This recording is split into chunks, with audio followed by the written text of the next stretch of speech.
Andariki Namaskaram. Nenu Shefali Vaidya, and I'm going to take you on a journey on the warp and weft of India. But before that, you guys are from Telangana, a state which has a wonderful history of hand-woven textiles. So I would like to ask you, can you name any three of Telangana's iconic textiles? Anybody? I hear Pochampalli and Gadwal and Narayanpet, Golabama from Siddipet. There are multiple weaves, and it's not just unique to Telangana alone.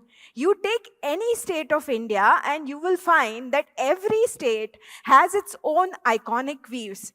Therefore, to understand Bharat's history is to understand the history of Bharat's textiles.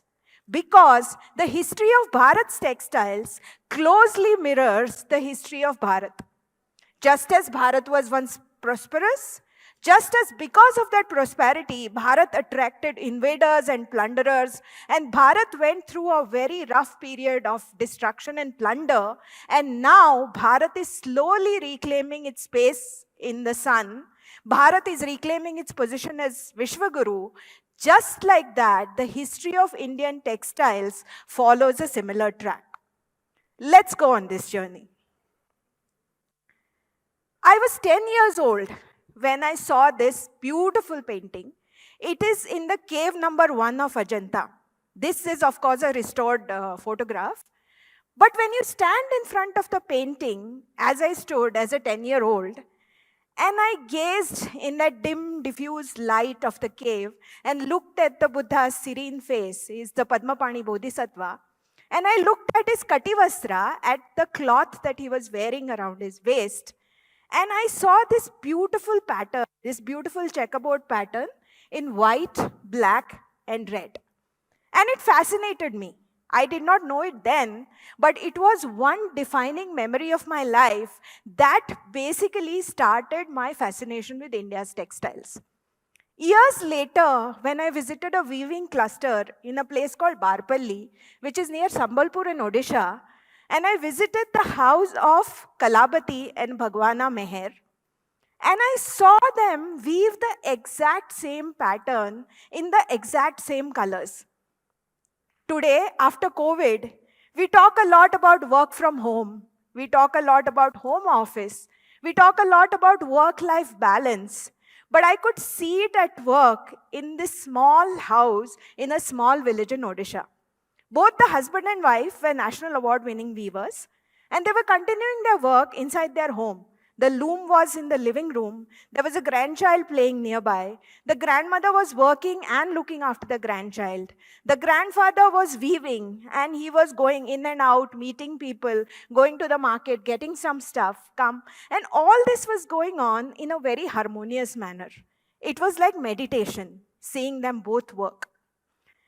And what amazed me is that the fabric that they were weaving was exactly like the fabric I had seen on the Padmapani Bodhisattva in the exact same colors. The base was white, and the checkerboard pattern, or the Pasapalli pattern as they call it, was in red and black.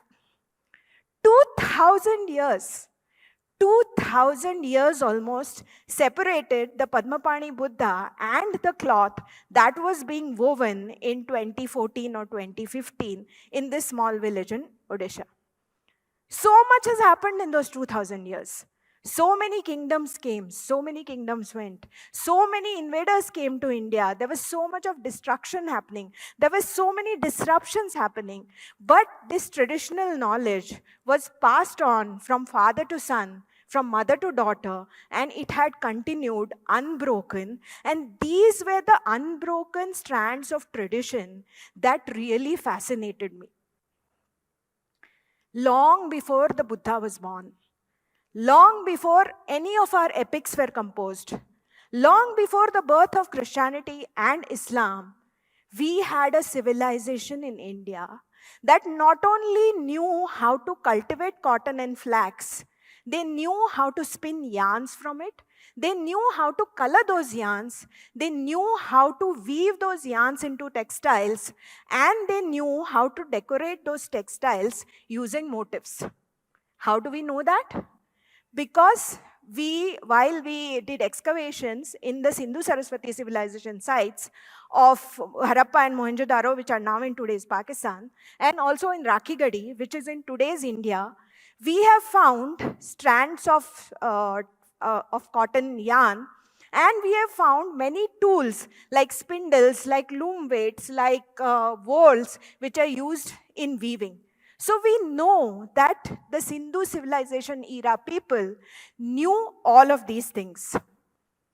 This is a very, very famous artifact. Can anybody tell me who this is? Yes, he's a priest king from the Harappa excavations. He's in the museum in Pakistan.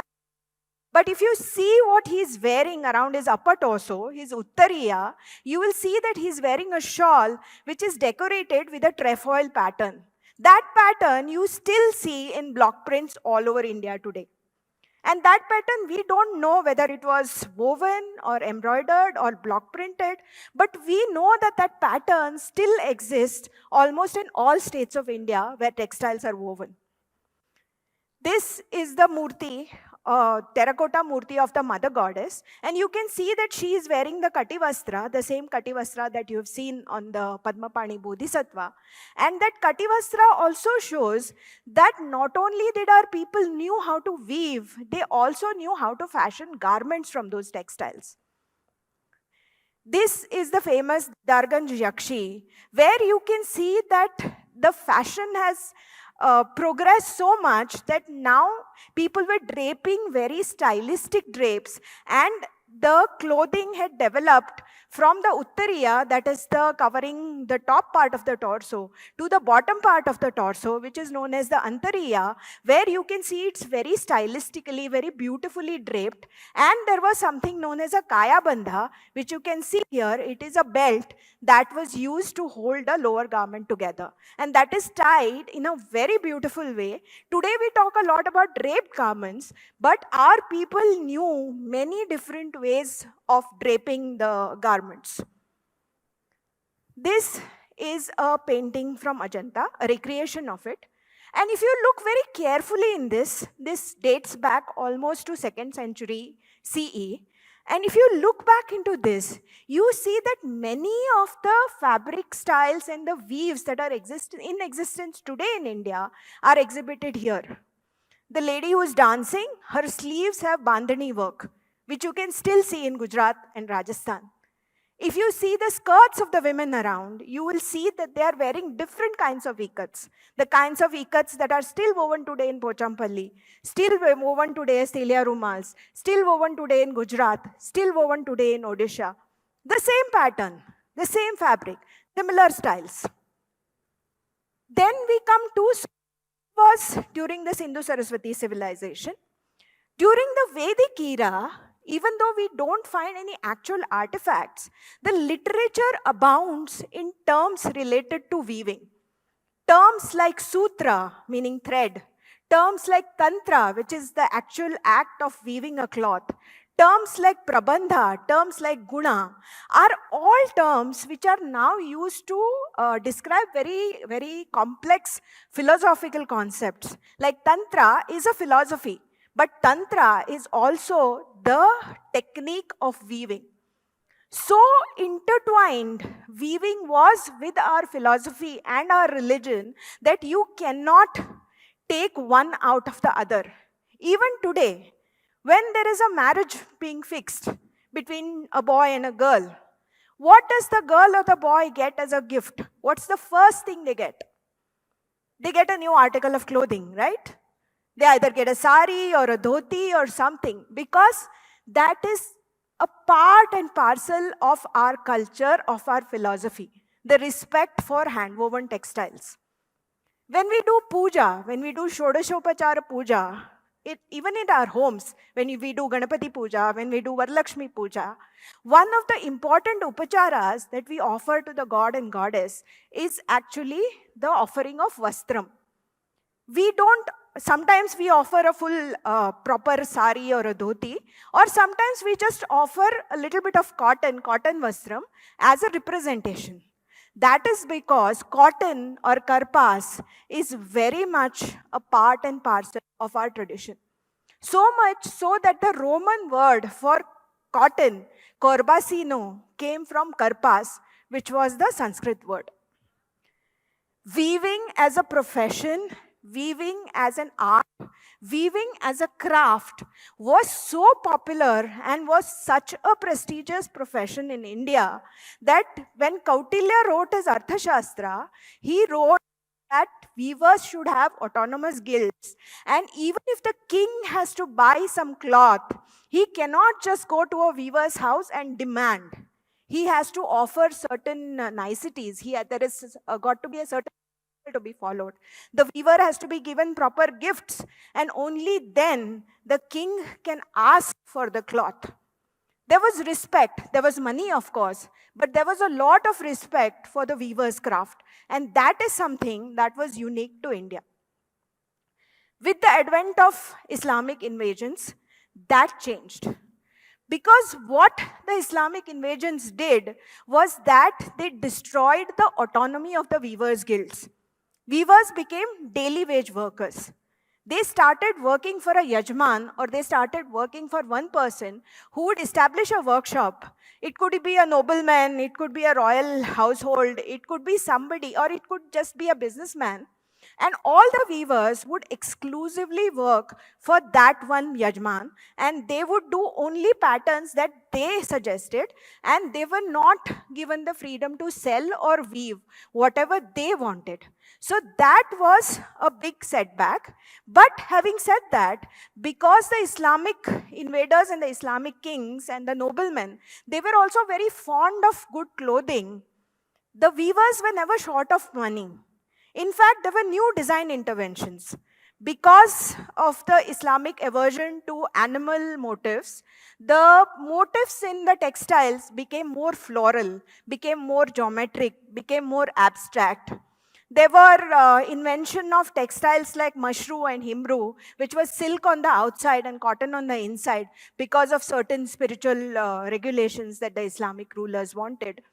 Brocades became a big thing. Banaras was always a good weaving cluster, always a very famous weaving cluster. So much so that when the Buddha achieved Mahaparinirvana, it is said that his body was covered with fine textiles which were woven in Kashi. But after the Islamic rule, Kashi became a very famous center for brocades. So fashion changed, influences changed.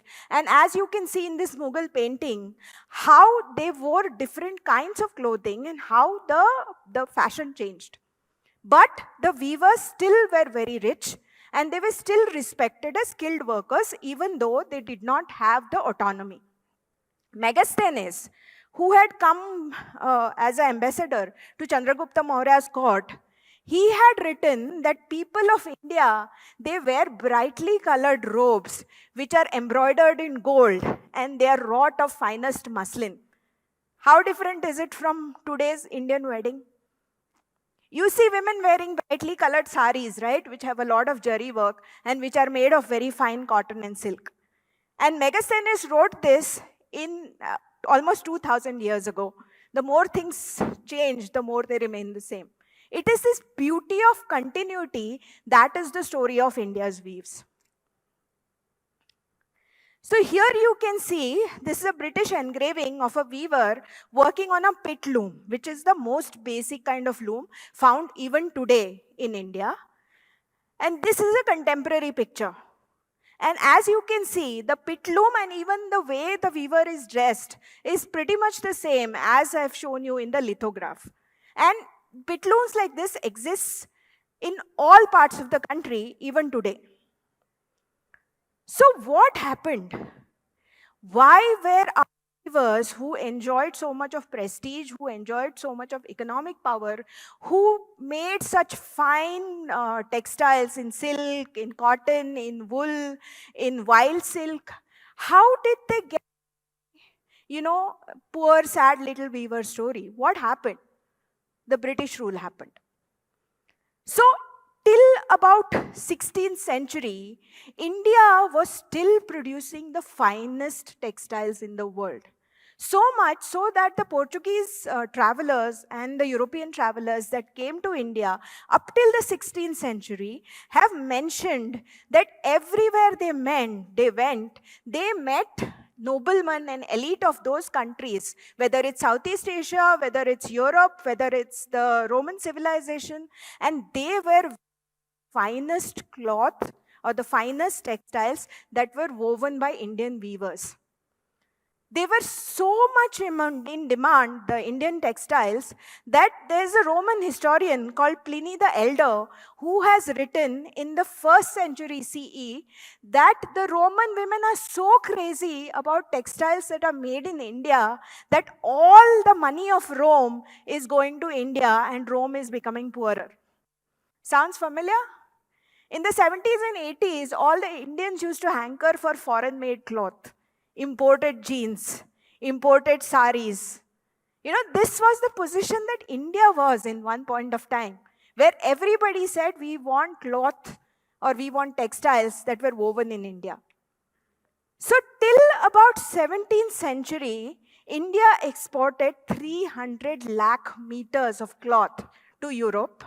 And they constituted this textile, this exports, constituted more than 90 different varieties of cotton and silk. But by 1850, the trade had completely died out. So what happened?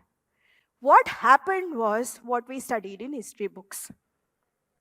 England started machine-made cloth factories in Manchester. And they bought cotton from India at cheap prices. They forced the Indian farmers to plant indigo because they were crazy about indigo dyes.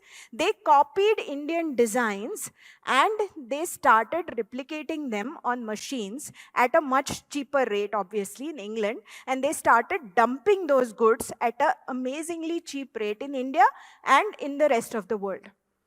So India's textiles, which were very beautiful, very finely wrought, very beautifully done, they started becoming too expensive for most people. Also coupled with the famine, the Great Indian Famine, that was the hardest on the farmers and the weavers, which were basically the two most important professions in India. They still are today. Even today, they are the greatest employment generators, these two professions, which basically completely destroyed both farmers and weavers, so much so that in 1830, William Bentinck had to say that the bones of weavers are bleaching the plains of India. So bad was the position. They had no work. And that was what destroyed the Indian textile industry. So the direct result of this was actually the Swadeshi movement, where people realized that India is starting its own economic ruin by buying foreign cloth. So there were bonfires, and you can see one photograph which says that we cannot take advantage of Swadeshi goods because we are donkeys. There were bonfires of foreign-made clothes, huge bonfires, and the charkha or the spinning wheel once again became the most enduring symbol of India. You can see it here. And that was the time India started to slowly reclaim her views. What is amazing is that despite this systematic economic exploitation by the British of India's weavers and farmers, India's weaves still survived. And if you see this map, you can see that from Kashmir to Kanyakumari, from Assam and Mizoram and Manipur to Rajasthan and Gujarat, India has a treasure trove of weaves. Different weaves, different techniques, different motifs. It's like every region has its own vocabulary. And today, when the world is talking about slow fashion, when the world is talking about conscious fashion, when the world is talking about sustainability, about managing your resources, what can be the best make in India craft that we can showcase other than India's textiles? Because our textiles are our original make in India craft. And in 2 days, there is going to be the National Handloom Day. I request all of you to include at least one handloom item in your wardrobe starting from this handloom day. This is the way India can regain its Vishwaguru status in handlooms, which is what is the harbinger of India's Vishwaguru status in everything else. Because the story of India's textiles is the story of Bharat. The warp and weft of India is Bharat. Thank you.